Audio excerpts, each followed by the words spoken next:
दोस्तों नमस्कार। तमाम शिक्षा सेवक भाई बहनों का मेरे चैनल पर स्वागत है। तमाम तालीमी मरकज भाई बहनों का मेरे चैनल पर स्वागत है। दोस्तों आपको जैसा कि पता है कि बिहार में जितने भी हमारे शिक्षा सेवक साथी भाई बहन हैं उनका कुछ ज़िला में तो सर्विस बुक का संधारण हो गया है, लेकिन अभी बहुत सारे ऐसे ज़िले हैं जहां उसमें हाथ भी नहीं लगा है।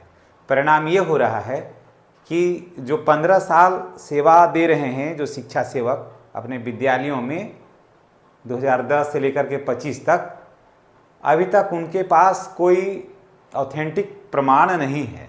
सर्विस बुक होना किसी भी सरकारी कर्मचारी के लिए नितांत आवश्यक है। तो सर्विस बुक नहीं खुल पाने का कारण क्या है और खुलने का आसार क्या है? खुलना एकदम बिल्कुल तय है, उसके लिए भी हम बता रहे हैं आपको इसी वीडियो में। और नहीं खुलने के पीछे कारण क्या रहा जिसे इतना समस्या रहा?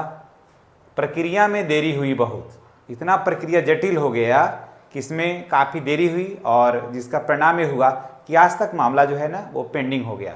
दस्तावेज में त्रुटियां, बहुत सारे आवेदन भी मांगा गया था कि सर्विस बुक खोलना है। हम मुझे भी याद है कि आज से लगभग 1.5-2 साल पहले सर्विस बुक खोलने के लिए बहुत जोर लगा था। बहुत सा जगह से डॉक्यूमेंट्स जमा भी हो गया था, लेकिन डॉक्यूमेंट्स में इतनी त्रुटियां थीं कि मामला वहीं का वहीं रुक गया और आज तक फिर उसमें सुधार नहीं हो पाया या फिर फ्रेश डॉक्यूमेंट्स की मांग नहीं की गई। मामला वहीं पर ठंडा रह गया। फिर तकनीकी समस्या भी आई। परिणाम क्या हुआ कि जब इसे अपलोड इसको संधारित किया जाना था तो उसमें डेट ऑफ बर्थ किसी का या फिर किसी कोई ज़्यादा अंडर एज भी हो गए थे। परिणाम ये हुआ था कि ये जब तकनीकी जो समस्या आई वो जटिल हो गई और मामला वहीं पर पोस्टपोन्ड हो गया। उसके बाद हुआ कि अधिकारियों की लापरवाही। कुछ कैंडिडेट में ऐसा था, एज का समस्या था, अंडर एज का समस्या था, कुछ का डॉक्यूमेंट्स ठीक नहीं था, तो कुछ में समस्या था, लेकिन अधिकारी लोग मामला को वहीं का वहीं रहने दिए और आगे बढ़ गए। और आप लोगों को पता है कि सरकार का जो भी अधिकारी हैं उन पर काम का बहुत ज़्यादा लोड होता है। परिणाम ये हुआ कि मामला वहीं का वहीं ठहरा रह गया। जब तक कोई गाड़ी ठीक, वैसे ही जैसे गाड़ी बिल्कुल ठीक है, सिर्फ बैटरी डाउन होने की वजह से वो स्टार्ट नहीं हो रहा है, तो पुश देने वाला कोई रहा नहीं। परिणाम ये हुआ कि मामला वहीं का वहीं रह गया। अब कारण क्यों नहीं हुआ? क्योंकि संगठन शक्ति की कमी। जी हाँ, इनके जो संगठन हैं में जो जुड़े लोग हैं वो कमज़ोर नहीं हैं, लेकिन वो जब वो आह्वान करते हैं, लोगों को बुलाते हैं, तो वहाँ पर लोग जाते नहीं हैं। परिणाम क्या होता है कि जो शीर्ष नेतृत्व करता है उनका मन जो है ना वो दुखी हो जाता है। प्रखंड स्तर पर बुलाएंगे तो जाएंगे नहीं लोग, जिला स्तर पर बुलाएंगे तो जाएंगे नहीं।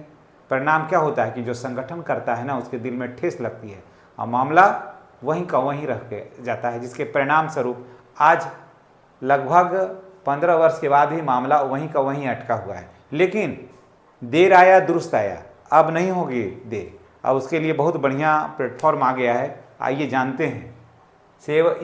सेवा पुस्तिका की शुरुआत हो गई है। आप सभी को पता है कि आपका हाजिरी जो है इस शिक्षा कोष के माध्यम से बन रहा है, उसी पर अब लोड होगा सारा कुछ, ठीक है ना? तो उसी और आपको कोई ज़रूरी नहीं है कि आपको लिखित ही रहना चाहिए, उसका प्रिंट आउट निकाल के आप रख लीजिए। अब टोटल जो है ना ई सेवा पुस्तिका पूरे बिहार में लॉन्च हो रहा है और जो भी 60 वर्ष सेवा दे रहे हैं उन सभी का सेवा पुस्तिका रहना एकदम अनिवार्य है। तो उसमें आप भी हैं। सर्विस प्लस पोर्टल खुला है जिसमें जो जितने भी सर्विस करेंगे बिहार में वो सभी का उसमें लोड होगा। शिक्षा विभाग, जैसे हाँ आप लोग हैं तो शिक्षा विभाग से जुड़े हुए हैं तो आपका शिक्षा विभाग का अलग रहेगा, जो पुलिस प्रशासन में है उनका अलग रहेगा, जो प्रशासनिक और भी पद पर काम कर रहे हैं उनका अलग होगा, उसके बाद ब्लॉक स्तर पर काम कर रहे हैं उनका अलग होगा, सबका अलग अलग ही होगा। शिकायत दर्ज करने की सुविधा, उसमें एगो फायदा क्या होगा कि उसमें RTPS एक पोर्टल की सुविधा दी गई है। आपको क्या कहना है इसमें, क्या कमी आप महसूस करते हैं, इसके लिए एक पोर्टल है, उस पर आप शिकायत दर्ज कर सकते हैं। तो ये बहुत बेहतर चीज़ है। ऑनलाइन दस्तावेज अपलोड करने की सुविधा, उसमें जो है इस शिक्षा कोष ऐप पर अभी कुछ दिन के अभी मॉडिफाई होने दीजिए, मार्च समाप्त होंगे अप्रैल से उसमें मॉडिफाई होगा उसमें आप लोगों का भी देख रहे होंगे कि उस पर बहुत सारे छुट्टी वगैरह लेने की सुविधा भी उपलब्ध नहीं है।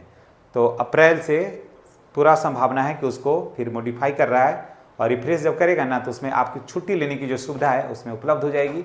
और अप्रैल से ही ये एयरसेल लेने का जो सुविधा है वहाँ पर मिलना स्टार्ट हो जाएगा, कारण कि एयरसेल का जो प्रस्ताव है वो भी पास हो गया है। इस पर भी हम एक 4 दिन चर्चा करेंगे। तो अब आप लोगों को घबराने की जरूरत नहीं है। अब टोटल काम जो है ना, तो आप लोगों को अब ज़्यादा चिंता नहीं करना है। समस्या और समाधान, जी हाँ, दोनों जो समस्याएं थी अब इस पर लगेगा विराम, इसको दूर करिएगा।